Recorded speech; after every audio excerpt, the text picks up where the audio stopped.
chào con trán rồi cho chân cái tha po rồi lỡ từ vừa sự cái sầm chấtประกอบ ដោយ cái tệ bản đợt ประกอบ ដោយ ការ គិត ពិចារណា ខ្លងខ្លែង ឲ្យ បាន ល្អិត ល្អន់ ណា អញ្ចឹង គឺ មាន ន័យ ថា មុន នឹង សម្រាប់ ចិត្ត ធ្វើ អ្វី មួយ យើង ត្រូវ គិត ពិចារណា វិភាគ ពី គ្រោះ យោបល់ ជាមួយ អ្នក ដែល ត្រូវ គួរ ពី គ្រោះ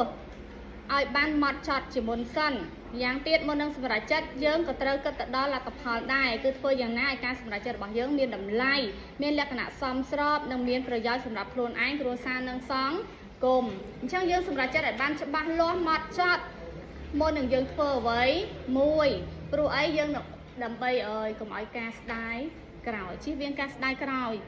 ហេតុ អី ព្រោះ បើ យើង ធ្វើ អី មួយ ខុស តែ ខុស ហើយ រឿង ខ្លះ វា អាច កែ បាន អត់ អី ណា តែ បើ សិន ជា កែ អត់ បាន ជា ការ លង ខ្លួន មួយ ជ្រុល មួយ ចា ខាត បង មួយ ឬ ក៏ បរាជ័យ មួយ អញ្ចឹង យើង គិត ពិចារណា បើ សិន ជា យើង គិត ថា រឿង ហ្នឹង យើង ដោះស្រាយ អត់ ចេញ ទេ យើង សម្រាប់ ចិត្ត អត់ ចេញ ថា អត់ ដឹង ថា ត្រូវ ធ្វើ មិន ទេ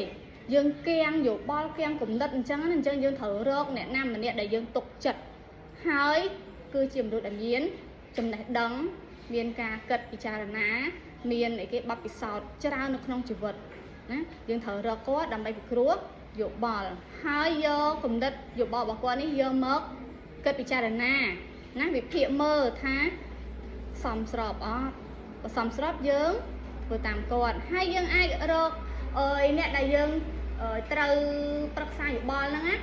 អាច ម្នាក់ ពីរ នាក់ 3 នាក់ ទៅ តាម ការ យល់ឃើញ របស់ យើង ពួក អី គំនិត ច្រើន វា ល្អ ជាង គំនិត មួយ ប៉ុន្តែ មុន នឹង យើង ត្រូវ ជ្រើសរើស យក នរណា ម្នាក់ យក មក ឲ្យ គាត់ ជួយ ពិភាក្សា ជាមួយ យើង ហ្នឹង ណា ត្រូវ គិត ត្រូវ មើល មនុស្ស ដែរ ជៀសវាង ការ ជ្រើសរើស មនុស្ស ខុស ទៀត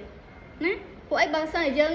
មិន ស្គាល់ គេ ច្បាស់ លាស់ យើង អត់ ដឹង ថា គេ មាន ចិត្ត គំនិត បែប ណា ល្អ ឬ ក៏ អាក្រក់ ជាមួយ យើង ទេ ណា យក ទៅ ស្គាល់ គេ តែ យើង ទៅ ពិភាក្សា ជាមួយ គេ ចុះ បើ គេ មាន គំនិត អាក្រក់ ជាមួយ យើង មិន ទៅ គេ នឹង នាំ យើង ទៅ រក ផ្លូវ មិន ល្អ